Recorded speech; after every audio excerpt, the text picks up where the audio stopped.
Graham with me, one of the directors of Berwick. Good performance, Ian? Yes, I think Wayne Brown performed well, and one or two of the youngsters did particularly well. A bit of a long tail really to make it matter for the points, but I think an entertaining meeting. A little bit of a disappointment at Halifax last night, and the pairs runners-up. Yes, Wayne and Steve did particularly well to get through to the final because they were in a very strong section, and with two class performers with Ferreira and Wayne in the final, I think that obviously it was going to be a nail-biter, and the first one over the first lap, I think, was going to decide it. Well, Berwick, we've had a little bit of a checkered season so far. Can we talk a little bit about the problems that you had at Barrow, which was your first home? And I understand you had a pretty successful time at Workington just a couple of nights ago. Yes, well, down at Barrow, really on track. We were successful. It was on the terraces, really. It's a shame such a large populated area as Barrow can't really support, or apparently support, Speedway at this time, because the stadium, although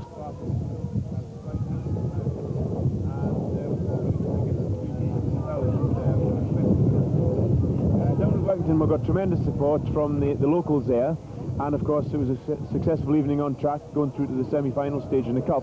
So yes, we certainly enjoyed our brief stay at Workington. I'll tell you what, you know, Berwick really have had a marvellous record in the National League Knockout Cup in recent seasons, haven't they? Several finals, they're through the semi-finals. Yes, well, in fact, we've now created a National League record of having won 19 cup ties since the competition started in 1968. And we hope, of course, to make it to the final and win the Cup for the second year in succession. I don't see any reason why we shouldn't, providing we can find a track to race it on.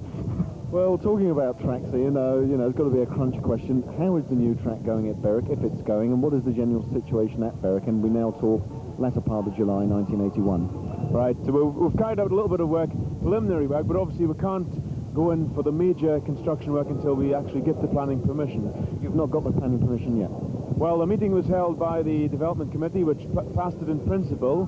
A little problem came up on the roadworks into the stadium, but we've ironed those out with the county council. It's under their jurisdiction, not the local planning department. But however, it appears clear really that the local council want to give Shieldfield Park one more chance, and of course we are willing to look at it again, and we now must wait for several more weeks until we can perhaps get to go ahead to actually start development if it is necessary.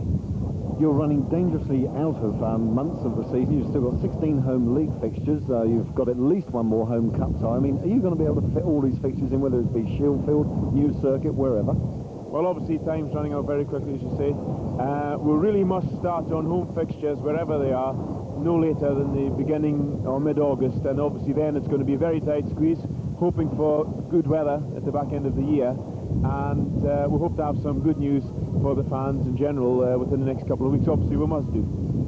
I'm going to ask you again, do you think your next home meeting, ignoring borrowed tracks, is going to be at Shieldfield or a new stadium just outside of Berwick? No idea. Ian, thanks very much. Thank you. Well, that's the latest position on Berwick Speedway from their